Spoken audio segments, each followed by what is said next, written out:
हाय, good morning. Politicians किसी भी country में बहुत सोफिस्टिकेटेड क्लास नहीं होते और इंडिया इज नो एक्सेप्शन। हमारा एक डेवलपिंग कंट्री है और पॉलिटिशियंस बड़े सोफिस्टिकेटेड उस टाइप के लोग नहीं होते, बिकॉज जो पॉलिटिक्स का लेवल है वो भी काफ़ी रस्टिक है। तो डिपेंडिंग अपॉन आप पंचायत का इलेक्शन लड़ रहे हो या जिला परिषद का लड़ रहे हो या एमएलए का लड़ रहे हो या फिर एमपी का लड़ रहे हो, वही level of allegations, counter allegations, argument, counter arguments, ये सब चलता रहता है। और आपस में एक टैसिट अंडरस्टैंडिंग भी होती है पॉलिटिशियंस के बीच में कि आप किस लेवल तक आप एलिगेशन लगा सकते हो। जनरली अभी तक जो अरेंजमेंट चला आ रहा था बिटवीन वेरियस पॉलिटिकल पार्टीज, वो ये था कि हाँ, हम पर्सनल एलिगेशंस नहीं लगाएंगे। और क्योंकि वोटर्स के प्रति एक सेंसिटिविटी रहती थी, तो जनरली जो कैंडिडेट होते थे वो ये इंश्योर करते थे कि किसी पर्टिकुलर कम्युनिटी के अगेंस्ट में स्पेशली पब्लिक प्लेटफॉर्म पे आप ना बोलें। ऑनेस्टली कई बार ऐसा हो जाता है कि चूंकि वोट बैंक और पॉलिटिक्स भी है, अपीजमेंट की पॉलिटिक्स भी है, तो कई बार लोगों को आप ऑफ गार्ड भी पकड़ सकते हैं कि जहाँ पे उन्होंने कम्युनिटी के अगेंस्ट में बोला या फिर एक रिलीजियस माइनॉरिटी के अगेंस्ट में बोला या उनके फेवर में बोला। ये सब चलता रहता था, लेकिन जनरली लोग कोर्ट में नहीं जाते थे। अब एलिगेशन आप लगाते हैं किसी के भी अगेंस्ट में, पॉलिटिकल पार्टी के अगेंस्ट में लगा सकते हैं, किसी लीडर के अगेंस्ट में लगा सकते हैं, उसको कुछ उसका नुकसान हो सकता है। तो अरेंजमेंट क्या है कि अगर उसको नुकसान नहीं हो रहा तो ही विल कीप मम, it will be just okay. By any chance अगर इलेक्शन का रिजल्ट उसके फेवर में आ जाता है तो he will be perfectly fine कि ठीक है, उसने एलिगेशन लगाया मेरे ओपोनेंट ने, उसके बावजूद भी मैं इलेक्शन जीत गया, तो let us forget this part. अब ये जो राइवलरी है फिर अगले इलेक्शन के टाइम पे दोबारा फिर रिवाइज होती है। तो इलेक्शन से पहले ही आपको जितने ये एलिगेशंस, काउंटर एलिगेशंस, ये सब मिलेंगे। 2019 के इलेक्शन से जस्ट पहले राहुल गांधी ने कोलार कर्नाटका में एक स्टेटमेंट दिया था, पब्लिक रैली थी, जिसमें उन्होंने ऐसा कुछ इंप्रेशन दिया कि जो मोदी एज ए कम्युनिटी, उनके अगेंस्ट में वो इंप्रेशन गया and somebody filed A suit of defamation against him in Surat district court, Surat court basically trial court, और उनके अगेंस्ट में डिसीजन आ गया। तो ऐसा क्यों हुआ? मीन्स ये अरेंजमेंट तो जनरली आप नहीं देखते कि लोग स्पेशली पॉलिटिशियंस के किसी के अगेंस्ट में क्रिमिनल सूट ऑफ डिफेमेशन डालें, very rare you will find. और जहाँ तक आर्ग्यूमेंट या एलिगेशंस की बात है, एक दूसरे के अगेंस्ट में वो तो रैम्पेंट रहते हैं। तो कहीं ना कहीं मुझे ऐसा लगता है कि even if BJP is not involve, BJP के सपोर्टर्स इन्वॉल्व हैं इस बात को लेके कि ठीक है, उन्होंने 2019 में जो एलिगेशन लगाया मोदी एज ए कम्युनिटी के अगेंस्ट में, उसका हमें नुकसान नहीं हुआ, but even then there is a requirement to pin him down. और ये जो सूरत कोर्ट का डिसीजन आया है, ट्रायल कोर्ट का, तो उसमें कि साफ पता चल रहा है कि कहीं न कहीं गलती राहुल गांधी ने जरूर की है। पॉलिटिशियंस, मैंने कहा डिफरेंट लेवल्स पे डिफरेंट उनकी लेवल ऑफ अंडरस्टैंडिंग भी होती है। जनरली जब एलिगेशन लगाते हैं तो वो हमेशा केयरफुल रहते हैं कि लीगली वो कहीं फंस ना जाए। राहुल गांधी ने ये गलती की। राहुल गांधी इस चीज को नहीं समझ पाए कि वो एक रेड लाइन क्रॉस कर रहे हैं। लेकिन ऐसा नहीं है कि पहली बार ऐसा हुआ है कि किसी ने रेड लाइन क्रॉस की है, लेकिन अभी कोई माफ करने को तैयार नहीं है। और प्रॉब्ली जो जुडिशियल सिस्टम है वो भी पहले के कंपैरिजन में थोड़ा सा अलर्ट है। दो बातें लीगलिटी ऑफ द केस के बारे में कर लेते हैं। राहुल गांधी ने कोई भी जो उन्होंने कहा है उसको उन्होंने डिनाई नहीं किया, बिकॉज एविडेंस बिल्कुल क्लियर कट है, वीडियो रिकॉर्डिंग है, और उन्होंने एपोलॉजी करने से भी मना कर दिया। तो ये ओपन एंड शट केस है as far as judicial process is concern. जज का कुछ भी इंटरप्रिटेशन हो सकता है, और जज ने उनको एक लिबर्टी भी दी है कि वो हायर कोर्ट में जाके अपील करें, उनको बेल भी दी है। लेकिन ऑफ कोर्स इस डिसीजन के जिसमें उनको 2 साल की सज़ा मिली है, उसके इम्प्लीकेशंस तो अच्छे खासे हैं राहुल गांधी के लिए और कांग्रेस पार्टी के लिए। राहुल गांधी ने तो माफी मांगने से मना कर दिया और ऑब्वियसली अभी तो कन्विक्शन बिल्कुल साफ साफ है। लेकिन एक दूसरा पॉलिटिशियन भी है जिसने पता नहीं कितने लोगों के अगेंस्ट में एलिगेशन लगाए हैं। और एलिगेशन आप क्यों लगाते हैं? एलिगेशन आप इसलिए लगाते हैं जिससे आपकी पोजीशन थोड़ी सी बेटर दिखे पब्लिक परसेप्शन में। यानी कि जैसे केजरीवाल का तो बिल्कुल क्लियर कट केस है कि बाकी सब लोगों को वो करप्ट बताते हैं, as simple as that.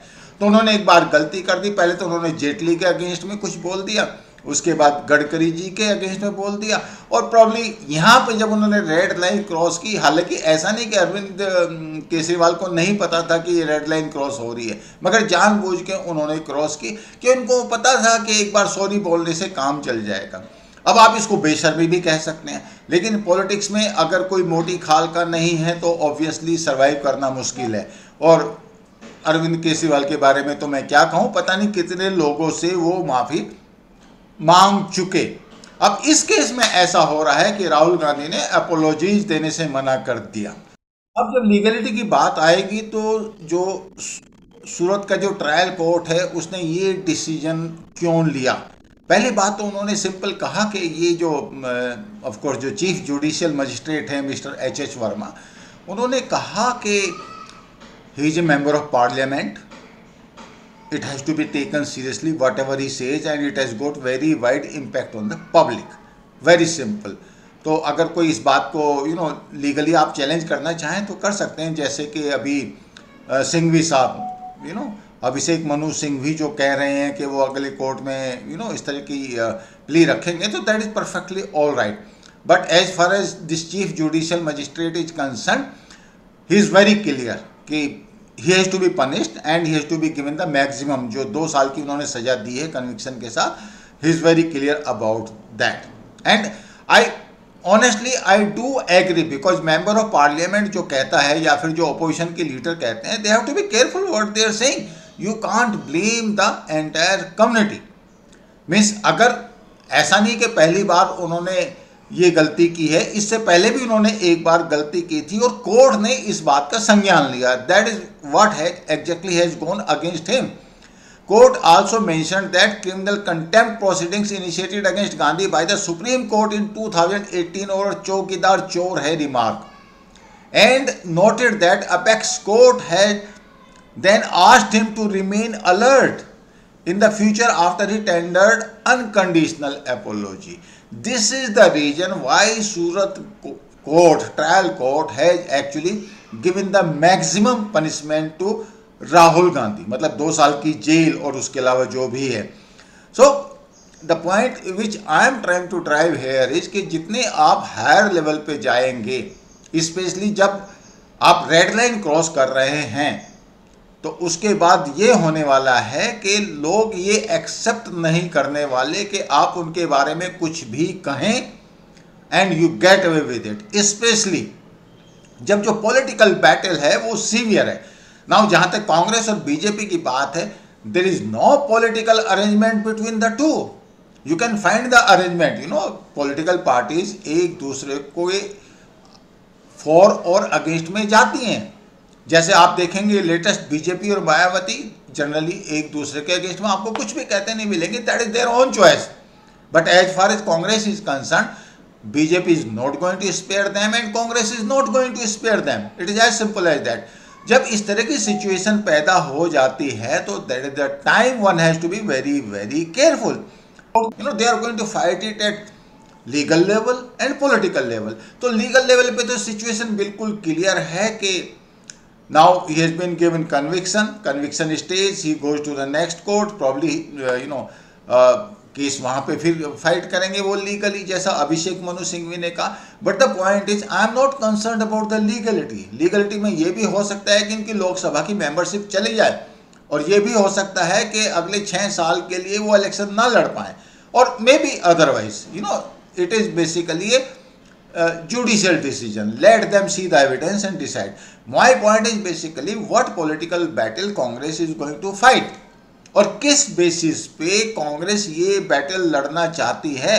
Can Congress get wise at this point of time? That is my point is, that is what my concern is। इस पूरे केस में एक आप आयरनी भी देखते हैं, 2013 का वो ऑर्डिनेंस जो राहुल गांधी ने फाड़ा था, आपको ध्यान होगा सुप्रीम कोर्ट ने डिसीजन दिया था कि अगर 2 साल के लिए किसी को पनिशमेंट होता है, जेल होती है, तो उसकी मेंबरशिप चली जाएगी। तो मनमोहन सिंह गवर्नमेंट वो ऑर्डिनेंस लेके आई थी जिसमें उन्होंने कहा था कि that will be over ruled, supreme court decision will be over ruled, और राहुल गांधी ने उस टाइम पे वो ऑर्डिनेंस फाड़ा था। अगर वो ऑर्डिनेंस इन्होंने फाड़ा ना होता तो आज ये सिचुएशन होती कि राहुल गांधी, उनकी जो लोकसभा मेंबरशिप के ऊपर जो तलवार लटकी हुई है इस डिसीजन के बाद, वो अब ना होती। तो कई बार एक्चुअली आप जो स्टेप लेते हैं वो आप ही के अगेंस्ट में चला जाता है। और एक बात और, ये जो एग्जाम्पल है स्पेशली जो ऑर्डिनेंस को फाड़ने वाला अपनी खुद की गवर्नमेंट का, मनमोहन सिंह गवर्नमेंट का, ये क्लासिकल एग्जाम्पल है कि कोई लीडरशिप मटेरियल है कि नहीं है। वो ठीक है, आप सोसेबाजी कर सकते हैं, ड्रामेबाजी कर सकते हैं, क्योंकि probably you have got that sense of entitlement. The same thing could have been discussed in Congress working committee or probably at the level of cabinet or probably should have been discussed with Prime Minister. मगर नहीं, उन्होंने वो रास्ता नहीं चुना, उन्होंने ordinance को फाड़ने का रास्ता चुना। और क्या प्रूव किया कि this gentleman is going to be planning to be next prime minister of India, और इसमें इतनी भी इमोशनल इंटेलिजेंस नहीं है। Let us see what he has done in London. London में उन्होंने कहा कि इंडिया की जो डेमोक्रेसी है वो ऑब्वियसली डेंजर में है, और जो वेस्टर्न नेशंस हैं they should do something about it. Same thing उन्होंने पार्लियामेंट के बारे में कहा कि पार्लियामेंट में कई बार ऐसा लगता है कि उनका खुद का जो माइक है उसको म्यूट कर दिया जाता है। ठीक है, आप देखें, आप कंपेयर करें इंदिरा जी को। इंदिरा जी जब पिछली बार इलेक्शन जब हारी थी इमरजेंसी के बाद, उसके बाद वो लंदन गई थी और उन्होंने क्या कहा था जब लोगों ने उनसे क्वेश्चन पूछा, उन्होंने कहा इंडिया के बारे में जो भी मैं बात करना चाहूंगी वो मैं इंडिया के बारे में करूंगी, लंदन में आके क्यों वो बात करनी। Now you should not be surprised कि जो लंदन वाला इशू है जिसको बीजेपी ने बड़ा सीरियसली लिया हुआ है, और उसकी वजह से एक्चुअली ब्रिटिश गवर्नमेंट के साथ भी हमारे जो संबंध हैं कई इशू पे डिफरेंस ऑफ ओपिनियन आ रखा है। This Indian government is not going to take anything lying down, there should not be any doubt about it. और एक बात और, अगर ये लंदन में उनके जो रिमार्क्स वाला इशू है, you should not be surprise that it may land up with the judiciary. कोई ना कोई कोर्ट में चला जाएगा कि आप वहाँ पे क्या कह के आए हैं, उसका क्या इम्प्लीकेशन है, उसमें देश की बदनामी हुई है। पॉइंट ये कि जो जुडिशरी है वो तो एक्टिव है ही, and they have to take action. Now ये जो चीफ जुडिशियल मजिस्ट्रेट का जो डिसीजन आया है, कहीं कांग्रेस ये भी कह रहे हैं कि ही वाज ए संघी और ही जे संघी, वो तो संघ का प्रचार, all that, but the point is it is basically the institution, the same institution जो आप कहते हैं कि वो आपको प्रोटेक्ट कर रहा है। अदरवाइज आप क्या कहेंगे as a party, political party, आप what can the claim you can make, really nothing, you have got nothing to make. Now you see this case, there will be case of probably जो ordinance फाड़ने वाला case है, all these things, where are we and where is Congress actually, what Congress is looking for now?